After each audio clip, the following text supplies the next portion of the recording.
Hello guys, welcome to our channel How to Do It tutorial videos. So in this video, I'm going to show you how to see who sent you NGL messages. Okay, so just open your NGL app and then on the middle tab you can see your inbox. Just go ahead and click that one.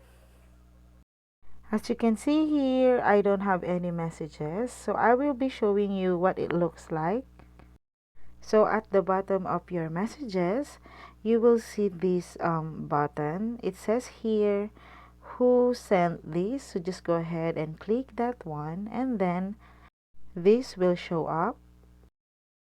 So you will be needing to unlock the NGL Pro. So just click the unlock button in order to see who sent these NGL messages. So you need to subscribe to NGL Pro version. And you need to pay this amount per week, and then you'll be able to see who sent you NGL messages.